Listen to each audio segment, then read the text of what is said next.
Livro dos Médiuns. Segunda parte. Capítulo 14. Dos médiuns. Médiuns de efeitos físicos. Pessoas elétricas. Médiuns sensitivos ou impressionáveis. Médiuns audientes. Médiuns falantes. Médiuns videntes. Médiuns sonambúlicos. Médiuns curadores. Médiuns pneumatógrafos. 159. Todo aquele que sente, num grau qualquer, a influência dos espíritos é, por esse fato, médium. Essa faculdade é inerente ao homem, não constitui, portanto, um privilégio exclusivo. Por isso mesmo, raras são as pessoas que dela não possuam alguns rudimentos. Pode, pois, dizer-se que todos são, mais ou menos, médiuns. Todavia, usualmente, assim só se qualificam aqueles em quem a faculdade mediúnica se mostra bem caracterizada e se traduz por efeitos patentes, de certa intensidade, o que então depende de uma organização mais ou menos sensitiva. E de notar-se, além disso, que essa faculdade não se revela, da mesma maneira, em todos. Geralmente os médiuns têm uma aptidão especial para os fenômenos desta, ou daquela ordem, donde resulta que formam tantas variedades, quantas são as espécies de manifestações. As principais são, a dos médiuns de efeitos físicos, a dos médiuns sensitivos, ou impressionáveis, a dos audientes, a dos videntes, a dos sonambúlicos, a dos curadores, a dos pneumatógrafos, a dos escreventes, ou psicógrafos. Médiuns de efeitos físicos. 160. Os médiuns de efeitos físicos são particularmente aptos a produzir fenômenos materiais, como os movimentos dos corpos inertes, ou ruídos, etc. Podem dividir-se em médiuns facultativos e médiuns involuntários. Veja-se a segunda parte, cap. 2ª e 4ª.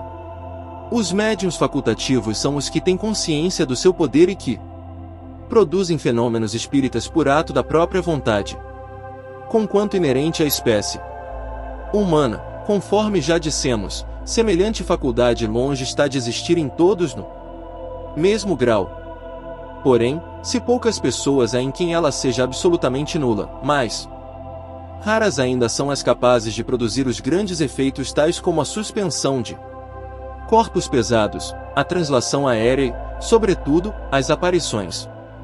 Os efeitos mais simples são a rotação de um objeto, pancadas produzidas mediante o levantamento desse objeto, ou na sua própria substância. Embora não demos importância capital a esses fenômenos, recomendamos, contudo, que não sejam desprezados. Podem proporcionar ensejo a observações interessantes e contribuir para a convicção dos que os observem. Cumpre, entretanto, ponderar que a faculdade de produzir efeitos materiais raramente existe nos que dispõem de mais perfeitos meios de comunicação, quais a escrita e a palavra. Em geral, a faculdade diminui num sentido à proporção que se desenvolve em outro. 161. Os médiuns involuntários ou naturais são aqueles cuja influência se exerce a seu mau grado. Nenhuma consciência tem do poder que possuem e, muitas vezes, o que de anormal se passa em torno deles não se lhes afigura de modo algum extraordinário. Isso faz parte deles. Exatamente como se dá com as pessoas que, sem o suspeitarem, são dotadas de dupla vista. São muito dignos de observação esses indivíduos e ninguém deve descuidar-se de recolher e estudar os fatos deste gênero que lhe cheguem ao conhecimento. Manifestam-se em todas as idades e, frequentemente, em crianças ainda muito novas. Veja-se acima o capítulo 5º, das manifestações físicas espontâneas. Tal faculdade não constitui, em si mesma, indício de um estado patológico, porquanto não é incompatível com uma saúde perfeita. Se sofre aquele que a possui, esse sofrimento é devido a uma causa estranha, donde se segue que os meios terapêuticos são impotentes para fazê-la desaparecer. Em alguns casos, pode ser consequente de uma certa fraqueza orgânica, porém, nunca é causa eficiente. Não seria, pois, razoável tirar dela um motivo de inquietação, do ponto de vista higiênico. Só poderia acarretar inconveniente, se aquele que a possui abusasse dela, depois de se haver tornado médium facultativo, porque então se verificaria nele uma emissão demasiado abundante de fluido vital e, por conseguinte, enfraquecimento dos órgãos. 162. A razão se revolta à lembrança das torturas morais e corporais a que a ciência tem por vezes sujeitado criaturas fracas e delicadas, para se certificar da existência de fraude da parte delas. Tais experimentações, a miúde feitas maldosamente, são sempre prejudiciais às organizações sensitivas, podendo mesmo dar lugar a graves desordens na economia orgânica. Fazer semelhantes experiências é brincar com a vida. O observador de boa fé não precisa lançar mão desses meios. Aquele que está familiarizado com os fenômenos desta espécie sabe, aliás, que eles são mais de ordem moral do que de ordem física e que será inútil procurar-lhes uma solução nas nossas ciências exatas. Por isso mesmo que tais fenômenos são mais de ordem moral, deve-se evitar com escrupuloso cuidado tudo que possa sobreexcitar a imaginação. Sabe-se que de acidentes pode o medo ocasionar e muito menos imprudências se cometiam, se conhecessem todos os casos de loucura e de epilepsia, cuja origem se encontra nos contos de lobisomens e papões. Que não será, se generalizar a persuasão de que o agente dos aludidos fenômenos é o diabo? Os que espelham semelhantes ideias não sabem a responsabilidade que assumem, podem matar. Ora, o perigo não existe apenas para o paciente, mas também para os que o cercam, os quais podem ficar aterrorizados ao pensarem que a casa onde moram se tornou um covil de demônios. Esta crença funesta é que foi causa de tantos atos de atrocidade nos tempos de ignorância. Entretanto, se houvesse um pouco mais de discernimento, teria ocorrido aos que os praticaram que não queimavam o diabo, por queimarem o corpo que supunham possesso do diabo. Desde que do diabo é que queriam livrar-se, ao diabo é que era preciso matassem. Esclarecendo-nos sobre a verdadeira causa de todos esses fenômenos, a doutrina espírita lhe dá o golpe de misericórdia. Longe, pois, de concorrer para que tal ideia se forme, todos devem, e este é um dever de moralidade e de humanidade, combatê-la onde exista. O que há a fazer-se, quando uma faculdade dessa natureza se desenvolve espontaneamente no indivíduo, é deixar que o fenômeno siga o seu curso natural. A natureza é mais prudente do que os homens. Acresce que a providência tem seus desígnios e aos maiores destes pode servir de instrumento à mais pequenina das criaturas. Porém, forçoso é convir, o fenômeno assume por vezes proporções fatigantes e importunas para toda a gente. Um dos fatos mais extraordinários desta natureza, pela variedade e singularidade dos fenômenos, é, sem contestação, o que ocorreu em 1852, no Palatinado, Baviera Renana, em Bergsaber, perto de Wissemburg. É tanto mais notável, quanto denota, reunidos no mesmo indivíduo, quase todos os gêneros de manifesta eis, então, o que em todos os casos importa fazer-se. No capítulo 5 das manifestações físicas espontâneas, já demos alguns conselhos a este respeito, dizendo ser preciso entrar em comunicação com o espírito, para dele saber-se o que quer. O meio seguinte também se funda na observação. Os seres invisíveis, que revelam sua presença por efeitos sensíveis, são, em geral, espíritos de ordem inferior e que podem ser dominados pelo ascendente moral. A aquisição deste ascendente é o que se deve procurar. Para alcançá-lo, preciso é que o indivíduo passe do estado de médium natural ao de médium voluntário. Produz-se, então, efeito análogo ao que se observa no sonambulismo. Como se sabe, o sonambulismo natural cessa geralmente, quando substituído pelo sonambulismo magnético. Não se suprime a faculdade, que tem a alma, de emancipar-se, dá-se-lhe outra diretriz. O mesmo acontece com a faculdade mediúnica. Para isso, em vez de pôr óbices ao fenômeno, coisa que raramente se consegue e que nem sempre deixa de ser perigosa, o que se tem de fazer é concitar o médium a produzi-los à sua vontade, impondo-se ao espírito. Por esse meio, chega o médium. Sons espontâneas, estrondos de abalar a casa, derribamento dos móveis, arremesso de objetos ao longe.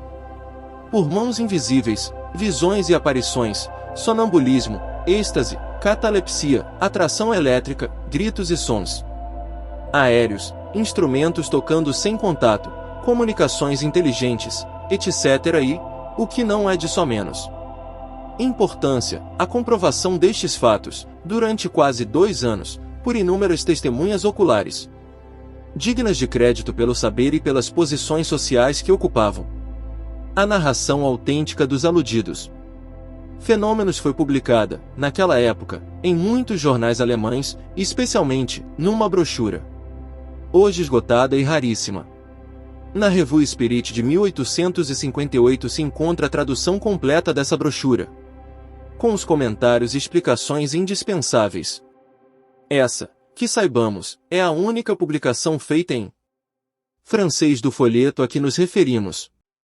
Além do empolgante interesse que tais fenômenos despertam, eles são eminentemente instrutivos, do ponto de vista do estudo prático do espiritismo. A sobrepujá-lo, de um dominador às vezes tirânico, faz um ser submisso e, não raro, dócil. Fato digno de nota e que a experiência confirma é que, em tal caso, uma criança tem tanta e, por vezes, mais autoridade que um adulto, mais uma prova a favor deste ponto capital da doutrina, que o espírito só é criança pelo corpo, que tem por si mesmo um desenvolvimento necessariamente anterior à sua encarnação atual, desenvolvimento que lhe pode dar ascendente sobre espíritos que lhe são inferiores. A moralização de um espírito, pelos conselhos de uma terceira pessoa influente e experiente, não estando médium em estado de o fazer, constitui frequentemente meio muito eficaz. Mais tarde voltaremos a tratar dele. 163. Nesta categoria aparece, à primeira vista, se deviam incluir as pessoas dotadas de certa dose de eletricidade natural, verdadeiros torpedos, humanos, a produzirem, por simples contato, todos os efeitos de atração e repulsão. Errado. Porém, fora considerá-las médiuns, porquanto haver a mediunidade supõe a intervenção direta de um espírito. Ora, no caso de que falamos, concludentes experiências hão provado que a eletricidade é o agente único desses fenômenos. Esta estranha faculdade, que quase se poderia considerar uma enfermidade, pode às vezes estar aliada à mediunidade, como é fácil de verificar-se na história do espírito batedor de Bergzabir. Porém, as mais das vezes, de todo independe de qualquer faculdade mediúnica. Conforme já dissemos, a única prova da intervenção dos espíritos é o caráter inteligente das manifestações. Desde que este caráter não exista, fundamento para serem atribuídas a causas puramente físicas. A questão é saber se as pessoas elétricas estarão ou não mais aptas, do que quaisquer outras, a tornar-se em médiuns de efeitos físicos. Cremos que sim, mas só a experiência poderia demonstrá-lo. 2. Médiuns sensitivos, ou impressionáveis. 164. Chamam-se assim as pessoas suscetíveis de sentir a presença dos espíritos por uma impressão vaga, por uma espécie de leve roçadura sobre todos os seus membros, sensação que elas não podem explicar. Esta variedade não apresenta caráter bem definido. Todos os médiuns são necessariamente impressionáveis, sendo assim a impressionabilidade mais uma qualidade geral do que especial. É a faculdade rudimentar, indispensável ao desenvolvimento de todas as outras. Difere da impressionabilidade puramente física e nervosa, com a qual preciso é não seja confundida, porquanto pessoas há que não têm nervos delicados e que sentem mais ou menos o efeito da presença dos espíritos, do mesmo modo que outras, muito irritáveis, absolutamente não os pressentem. Esta faculdade se desenvolve pelo hábito e pode adquirir tal sutileza, que aquele que a possui reconhece, pela impressão que experimenta, não só a natureza, boa ou má, do espírito que lhe está ao lado, mas até a sua individualidade, como o cego reconhece, por um certo não sei que, a aproximação de tal ou tal pessoa torna-se, com relação aos espíritos, verdadeiro sensitivo. Um bom espírito produz sempre uma impressão suave, agradável. A de um mau espírito, ao contrário, é penosa, angustiosa, desagradável. Como que um cheiro de impureza. 3 médios audientes.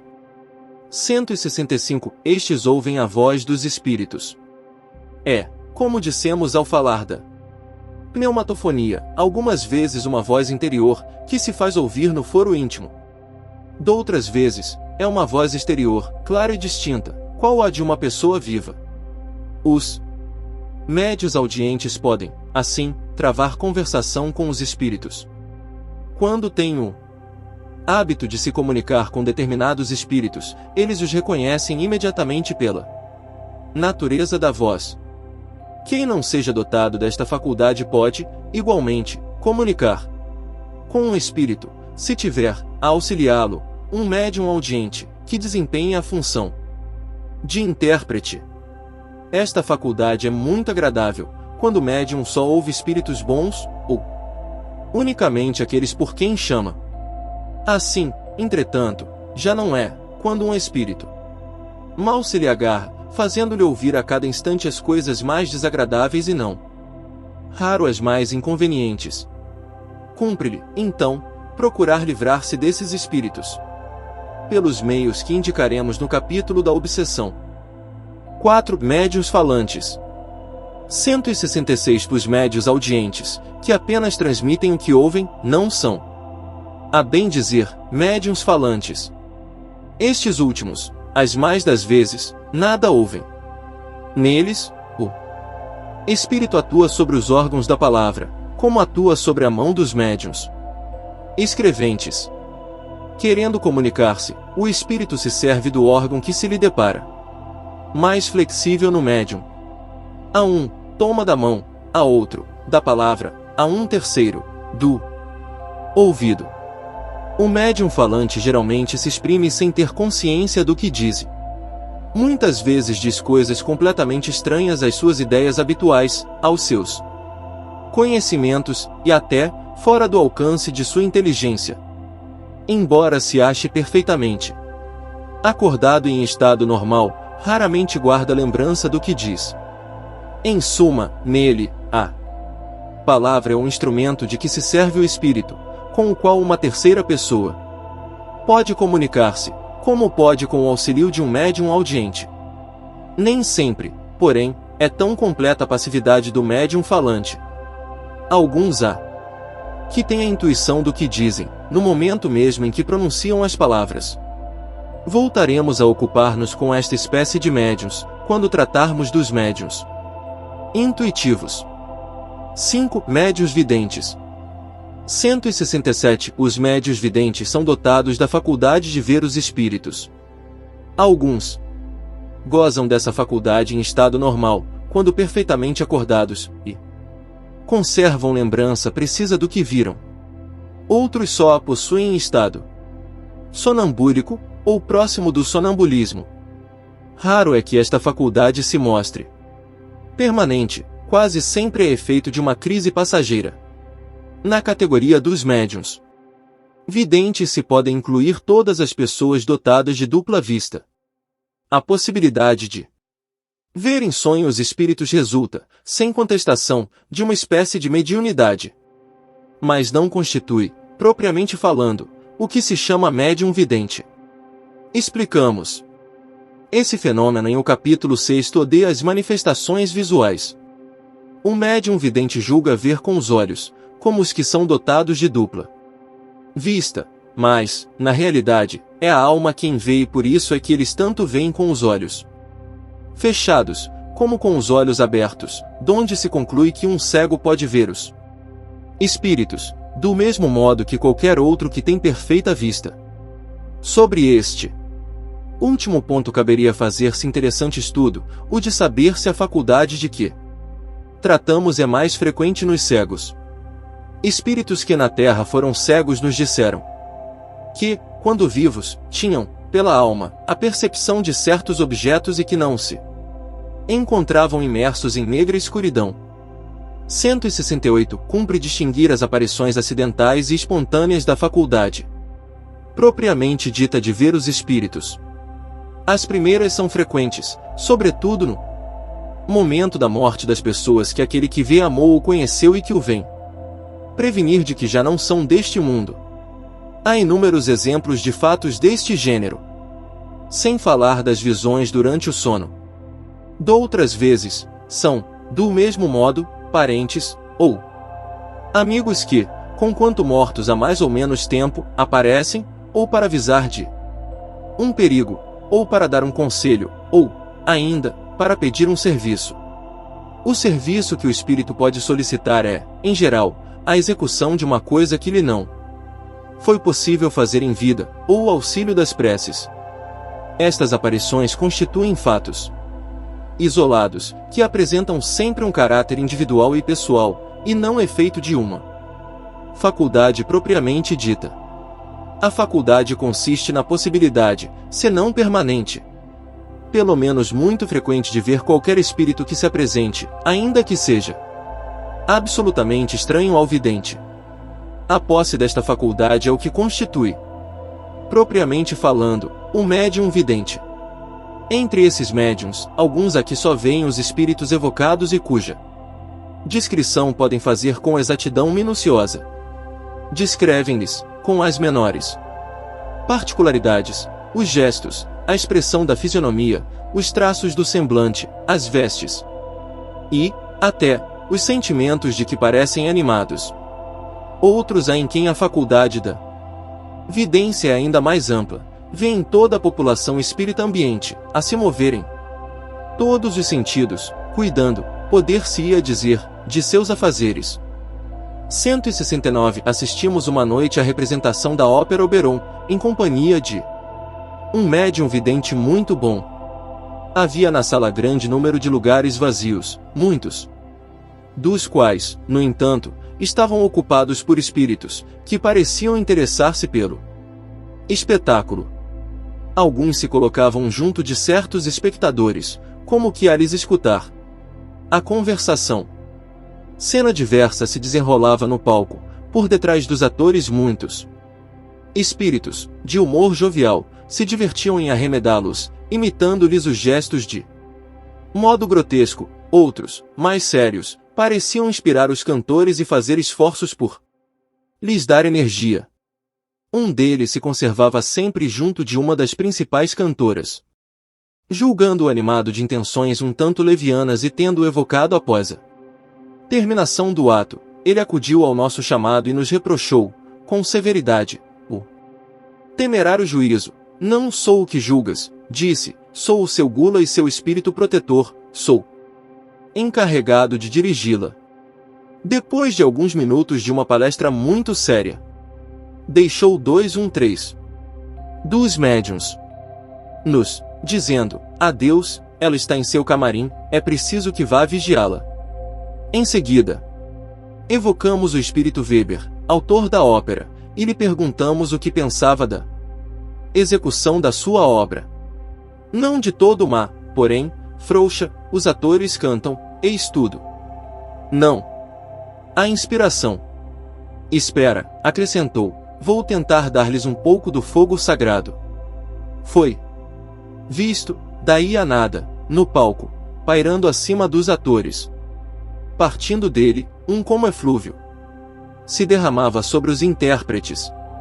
Houve, então, nestes, visível recrudescência de energia. 170. Outro fato que prova a influência que os espíritos exercem sobre os homens, à revelia destes, assistíamos, como nessa noite, a uma representação teatral, com outro médium vidente. travando conversação com um espírito espectador, disse-nos: ele, vês aquelas duas damas sós, naquele camarote da primeira ordem? Pois bem, estou esforçando-me por fazer que deixem a sala. Dizendo isso, o médium o viu ir, colocar-se no camarote em questão e falar às duas. De súbito, estas, que se mostravam muito atentas ao espetáculo, se entreolharam, parecendo consultar-se mutuamente. Depois, vão se não mais voltam. O espírito nos fez então um gesto cômico, querendo significar que cumprirá o que dissera. Não a tornamos a ver, para pedir-lhe explicações mais amplas. Assim que muitas vezes fomos testemunha do papel que os espíritos desempenham entre os vivos. Observamo-los em diversos lugares de reunião, em bailes, concertos, sermões, funerais, casamentos, etc., e por toda parte os encontramos atiçando paixões mais, soprando discórdias, provocando rixas e rejubilando-se com suas proezas. Outros, ao contrário, combatiam essas influências perniciosas, porém, raramente eram atendidos. 171 A faculdade de ver os espíritos pode, sem dúvida, desenvolver-se, mas é uma das de que convém esperar o desenvolvimento natural, sem o provocar, em não se querendo ser joguete da própria imaginação. Quando o germe de uma faculdade existe, ela se manifesta de si mesma. Em princípio, devemos contentar-nos com as que Deus nos outorgou, sem procurarmos o impossível, por isso que, pretendendo ter muito, corremos o risco de perder o que possuímos. Quando dissemos serem frequentes os casos de aparições espontâneas, não quisemos dizer que são muito comuns. Quanto aos médiuns videntes, propriamente ditos, ainda são mais raros e há muito que desconfiar dos que se inculcam possuidores dessa faculdade. E prudente não se lhes dar crédito, senão diante de provas positivas. Não aludimos sequer aos que se dão a ilusão ridícula de ver os espíritos glóbulos, que descrevemos no N108, falamos apenas dos que dizem ver os espíritos de modo racional. E fora de dúvida que algumas pessoas podem enganar-se de boa fé, porém, outras podem também simular esta faculdade por amor próprio, ou por interesse.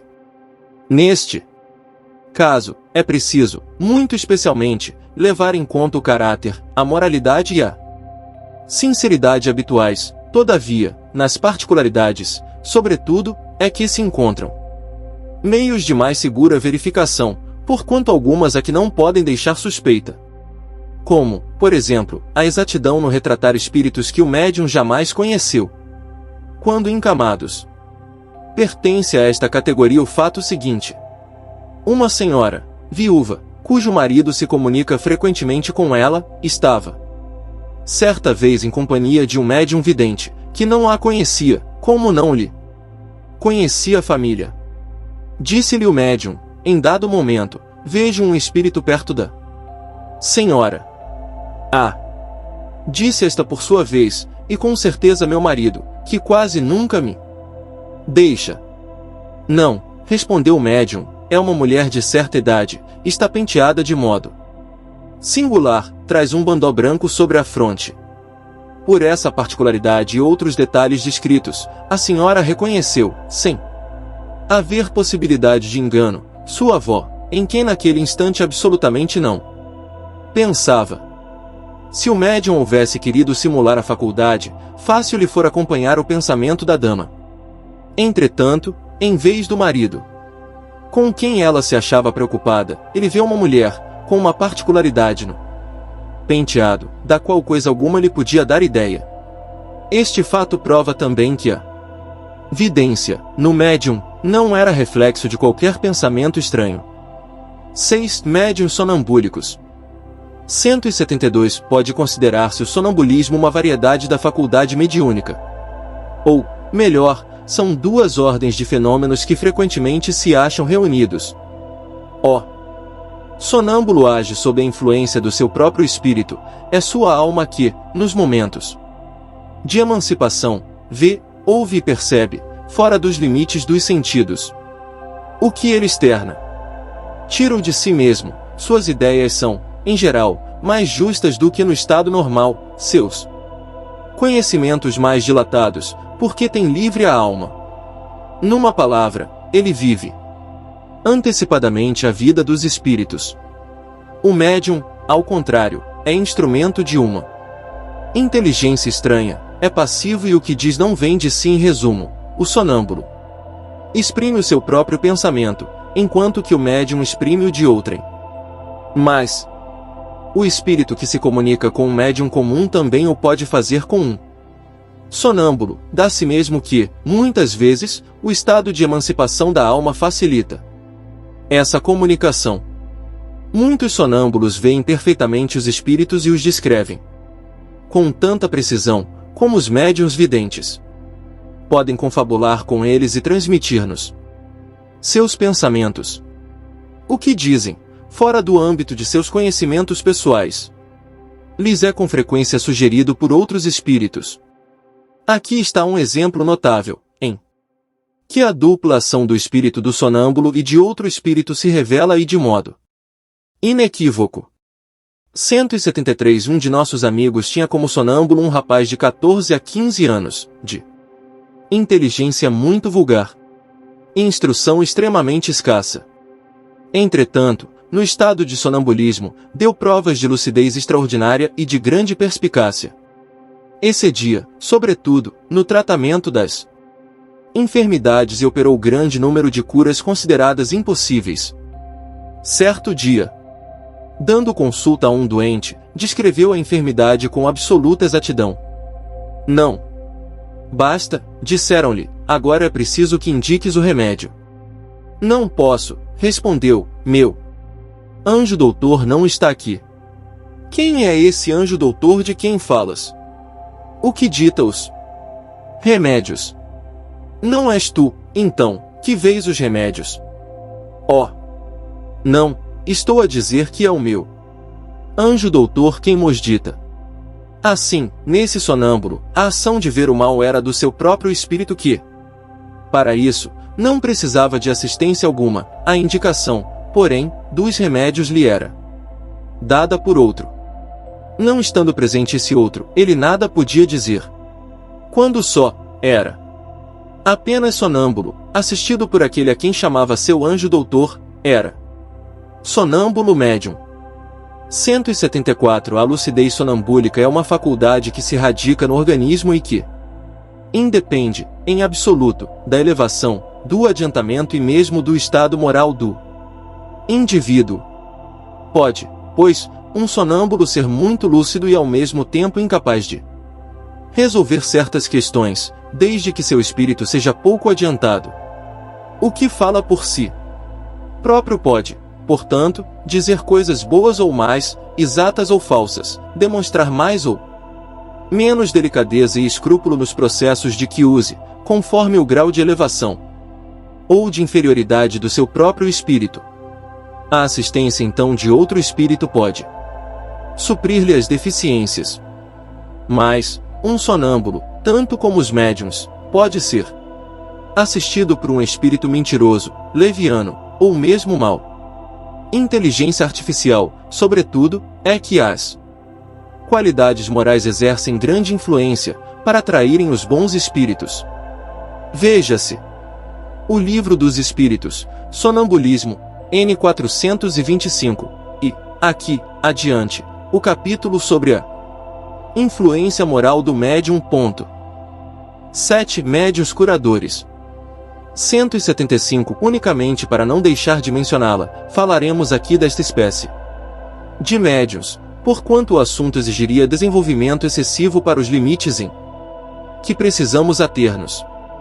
Sabemos, ao demais, que um de nossos amigos, médico, se propõe a tratá-lo em obra especial sobre a medicina intuitiva. Diremos apenas que este gênero de mediunidade consiste, principalmente, no dom que possuem certas pessoas de curar pelo simples toque, pelo olhar, mesmo por um gesto, sem o concurso de qualquer medicação. Dir-se-á, sem dúvida, que isso mais não é do que magnetismo. Evidentemente, o fluido magnético desempenha aí importante papel, porém, quem examina cuidadosamente o fenômeno sem dificuldade reconhece que há mais alguma coisa. A magnetização ordinária é um verdadeiro tratamento seguido, regular e metódico. No caso que apreciamos, as coisas se passam de modo inteiramente diverso. Todos os magnetizadores são mais ou menos aptos a curar, desde que saibam conduzir-se convenientemente, ao passo que nos médiuns curadores a faculdade é espontânea e alguns até a possuem sem jamais terem ouvido falar de magnetismo. A intervenção de uma potência oculta, que é o que constitui a mediunidade, se faz manifesta, em certas circunstâncias, sobretudo se considerarmos que a maioria das pessoas que podem, com razão, ser qualificadas de médiuns curadores recorre à prece, que é uma verdadeira evocação. Veja-se atrás o N131. 176. Eis aqui as respostas que nos deram os espíritos às perguntas que lhes dirigimos sobre este assunto. Primeira, podem considerar-se as pessoas dotadas de força magnética como formando uma variedade de médiuns? Não há que duvidar. Segundo, entretanto, o médium é um intermediário entre os espíritos e o homem, ora, o magnetizador, aurindo em si mesmo a força de que se utiliza, não parece que seja intermediário de nenhuma potência estranha. É um erro, a força magnética reside, sem dúvida, no homem, mas é aumentada pela ação dos espíritos que ele chama em seu auxílio. Se magnetizas com o propósito de curar, por exemplo, e invocas um bom espírito que se interessa por ti pelo teu doente, ele aumenta a tua força e a tua vontade, dirige o teu fluido e lhe dá as qualidades necessárias. Terceira, há, entretanto, bons magnetizadores que não creem nos espíritos. Pensas então que os espíritos só atuam nos que creem neles? Os que magnetizam para o bem são auxiliados por bons espíritos. Todo homem que nutre o desejo do bem o chama, sem dar por isso, do mesmo modo que, pelo desejo do mal e pelas más intenções, chama os maus. Quarta, agiria com maior eficácia aquele que, tendo a força magnética, acreditasse na intervenção dos espíritos? Faria coisas que consideraríeis milagre. Quinta, pessoas que verdadeiramente possuem o dom de curar pelo simples contato, sem o emprego dos passes magnéticos. Certamente, não tens disso múltiplos exemplos? Sexta, nesse caso, há também ação magnética, ou apenas influência dos espíritos? Uma e outra coisa. Essas pessoas são verdadeiros médiuns, pois que atuam sob a influência dos espíritos. Isso, porém, não quer dizer que sejam quais médiuns curadores, conforme o entendes. Sétima, pode transmitir-se esse poder? O poder, não, mas o conhecimento de que necessita, para exercê-lo, quem o possua. Não falta quem não suspeite sequer de que tem esse poder, se não acreditar que lhe foi transmitido. Oitava, podem obter-se curas unicamente por meio da prece? Sim, desde que Deus o permita, pode dar-se, no entanto, que o bem do doente esteja em sofrer por mais tempo e então julgais que a vossa prece não foi ouvida. Nona, haverá para isso algumas fórmulas de prece mais eficazes do que outras. Somente a superstição pode emprestar virtudes quaisquer a certas palavras. Somente espíritos ignorantes ou mentirosos podem alimentar semelhantes ideias, prescrevendo fórmulas. Pode, entretanto, acontecer que, em se tratando de pessoas pouco esclarecidas e incapazes de compreender as coisas puramente espirituais, o uso de determinada fórmula contribua para lhes infundir confiança. Neste caso, porém, não é na fórmula que está a eficácia, mas na fé, que aumenta por efeito da ideia ligada ao uso da fórmula. 8. Médiuns pneumatógrafos. 177. Dá-se este nome aos médiuns que têm aptidão para obter a escrita direta, o que não é possível a todos os médiuns escreventes. Esta faculdade, até agora, se mostra muito rara. Desenvolve-se, provavelmente, pelo exercício, mas, como dissemos, sua utilidade prática se limita a uma comprovação patente da intervenção de uma força oculta nas manifestações. Só a experiência é capaz de dar a ver a qualquer pessoa se a possui e pode-se, portanto, experimentar, como também se pode inquirir a respeito um espírito protetor, pelos outros meios de comunicação, conforme seja maior ou menor o poder do médium. Obtém-se simples traços, sinais, letras, palavras, frases e mesmo páginas inteiras. Basta de ordinário colocar uma folha de papel dobrada num lugar qualquer, ou indicado pelo espírito, durante 10 minutos, ou um quarto de hora, às vezes mais. A prece e o recolhimento são condições essenciais, é por isso que se pode considerar impossível a obtenção de coisa alguma, numa reunião de pessoas pouco sérias, ou não animadas de sentimentos de simpatia e benevo. 220. Capítulo 14. Lência. Veja-se a teoria da escrita direta. Capítulo 8. Laboratório do mundo invisível. N 127 seguintes. E capítulo 12. Pneumatografia.